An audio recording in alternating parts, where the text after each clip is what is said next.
self and going, above and beyond. It's with great pleasure this year that we do acknowledge Tim Travis from Goldner Walsh Garden and Home.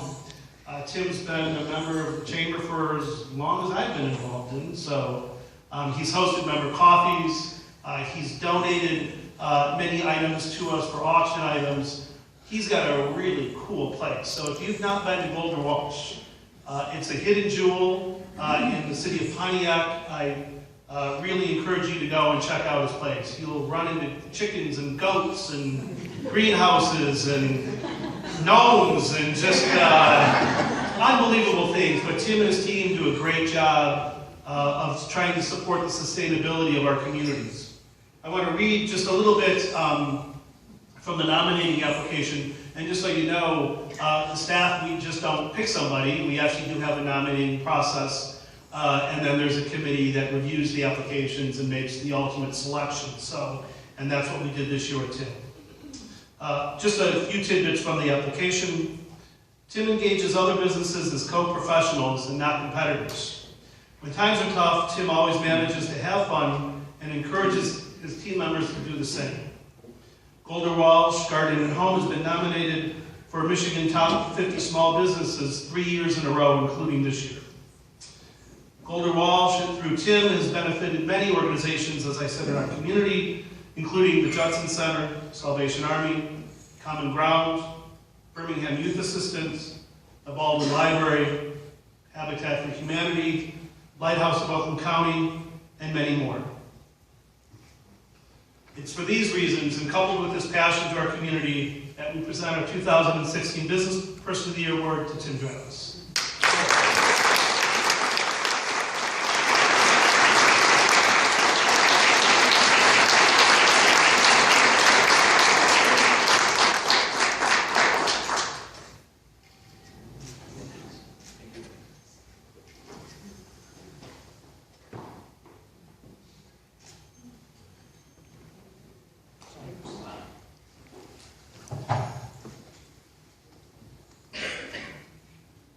I normally look better pulling potatoes out of the ground than sitting and wearing a suit. I am totally humbled getting this award because it really takes a lot more people than me to make things happen that happen and make me able to give back to the community. A lot of people don't really know the whole story of what happened with Goldner Walsh and the history and all that. It's a legendary company that was founded by Alfred Goldner in 1953. I had the pleasure of meeting him on a whim when one of my neighbors said, "Oh, you're interested in horticulture, maybe you should landscape my house." The most I'd ever done at that point is cut the grass. And so they took me to all these little places, and then they said, "Yeah, there's this little place called Goldner Walsh." And so they took me there, and at that point it was at Telegraph and 12 Mile. And I happened to meet Al Goldner and Jim Sosinski, who was the vice president, head horticulturist, and I'm going, this is the type of place I'd like to own sometime. I've never worked for anybody before. And so the next summer, Al Goldner actually hired me on the spot, which I wasn't prepared for. And he says, "Well, you need to work for Goldner Walsh, and by the way, we're moving to a new location in Pontiac." I'm going, "Okay, I can do that." And so the next summer, I started working there. I worked on the crew, and let me tell you, I have never pushed a wheelbarrow every day for 5 days a week. And you can ask my mom that, all I did was work, eat, sleep, and do the same thing again, because it was really, really hard work. So then, that was in 1980 and 82. I started full-time. I was just given a management position, and because I was there, all of a sudden, we had customers, and retail part of the business started to grow, and nobody ever anticipated this. And then, in 1988, I decided to buy the company. At that point, I was 28 years old, still young enough to not be scared of doing something crazy like that, but it turned out to be a great thing, and I wanted to continue the legend of Goldner Walsh, and I was blessed to have the privilege to work with Al Goldner, who was the legend in our industry in horticulture and this community. And I learned so much from him. I didn't realize it at that time, but you become part of it over time, just like good parenting does. And we went through, it was a great year. I mean, 88, the whole 80s, 90s. I mean, how many of you were in business at that time? I mean, it was fabulous. Do you guys remember 2008? That was a tough year for everybody. And, you know, there were some pretty scary moments there. And if it wasn't for the relationships and the community to be there for us, we wouldn't be here today. And actually, we were 12 minutes from being going out of business. And if it wasn't for the fact that I had a great support from Tom Raymond, who's not here, unfortunately, today, but he helped me write a business plan. I guess after running a business for, I don't know, 20 years, you're supposed to write a business plan, just so you know. And, you know, we had to, like, think about reinventing ourselves. And I was never challenged with that, but you have to at some point. And I had advice from other people, because what ended up happening is somebody sold my property, and I didn't know it. It went to a fire sale. And then I found out, and then fortunately it was all at the same time that I was writing a business plan and I had some other ideas going on. And found out that that same company, that it was a predatory loan that was on our property, the same company that sold my property bought it back for half of what was on our books. So some people would give it up. In fact, pretty much everybody around me said, you know, you really should just kind of, you know, you had a good run, it's okay. I mean, even my family had a small intervention, and but I wasn't ready. I just didn't see how I could do that, because there's so many people that it would affect. I had phenomenal staff, I had great employees, I had phenomenal customers, and that believed in Goldner Walsh and couldn't believe that we were doing what we had to go through. In fact, very few people knew. Very few employees knew. Angela, who's my office manager, she knew. And she could still do that with a smile. It was really, really challenging. And but I knew deep down that we were better than that. And what turned out to be a phenomenal challenge and a barrier became a huge opportunity. And I will say that the one person in this room that really turned things around for me was Joel Dorfman. He owns Main Street Bank. He's a customer of mine. You know, we're spreading mulch and planting a few flowers at his house. He's a gentleman farmer like I am. And I told him my little story, and he said, let me look into this.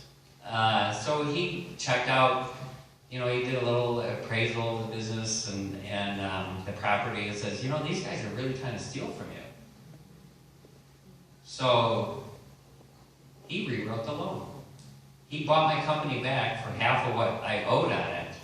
There's no way this would have happened if it wasn't for somebody like Joel, who is a great banker, but he's a great guy. And he believed in a business. He understands the importance of small business to be the heartbeat of our economy. And that's what made it happen. At the same time, we were reinventing ourselves, and you know, George from Kelly's, I approached him and said, you know, George, you do a great job with what you do, better than me. You're a competitor, but I don't look at competitors. I look at co-professionals. I said, why don't you just take part of my business here and open another location? And he said yes. And at the same time, Derek Spurlock, who's one of our great contractors that we did a lot of work with on doing stonework for our customers, you know, he was thinking, well, you know, maybe I should move my business over to Pontiac from Rochester And because we're all serving the same customers. And then my friend Amy shows up, or I actually showed up at her place, and she had a community garden in Detroit, and she had chickens. And her mom was a customer of mine, and her mom says, yeah, my daughter, she's got chickens, she's got some community garden in like this scary part of Detroit. And I'm like, okay. So I went down to meet her at this community garden that she had in, is it Brightmore? Yeah, not so bright. Not her, I'm saying the area wasn't so bright. So I'm sitting there talking to her about, what are you doing here? And it's like, you're the only person doing everything that you're doing, and nobody really appreciates what you're doing. And then the feral dogs started surrounding us. I'm going, I think maybe you should come to Pontiac. I have a location. I really wanted chickens. And so she brought her business and basically has grown it from 1 chicken to 10 goats now. I have a chicken, she has a goat. And it just turned into like this magical place. Now, were we really allowed to have chickens in Pontiac? Not really. But I figured that at a State of the City address that I hosted in the greenhouse, I held a chicken the whole night. So I figured that since the 2 mayors were there, all the police chief, the fire, everybody that was somebody in Pontiac, if I didn't get a citation by the end of the night, I just grandfathered them in. Actually, I grandfeathered them in. So that was the start of this whole new thing. Now, why would we have chickens? It has nothing to do with trees. But it does have something to do with reaching out to the community, because everybody loves chickens. And now we have goats, and I mean, it's really fun. It's a fun place. And we've built the whole event space. We have an outdoor amphitheater. We do weddings. We do bad movie night. We do concerts. We do so many other things that have nothing to do with trees, but it has to do with creating a gathering place for the community. That's what I want. And I could not have done it without all the support of my family, my friends. I'm honored to be nominated. Peggy Kerr nominated me. Total pop fly on that one, but she's known me at the very bottom and the top and in between. She's seen it, so she knows. She knew what it took, and I'm privileged to have. Quite honestly, I didn't think anybody would show up, so I bought a lot of people to come here.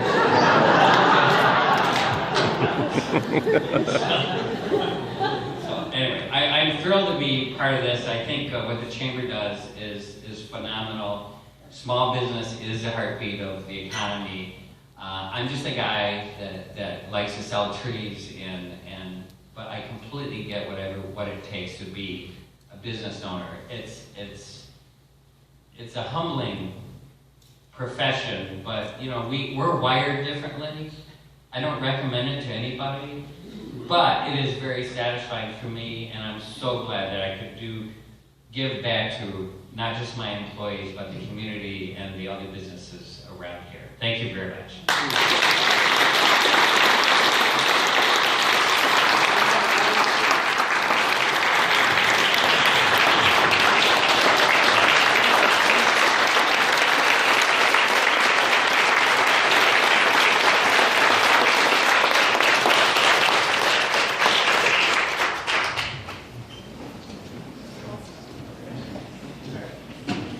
Tim's not joking, by the way. Tim, I can tell you, you did set the record for most invited guests by any Birmingham Bloomfield Chamber Business Person of the Year. So thank you for that. And thank you for all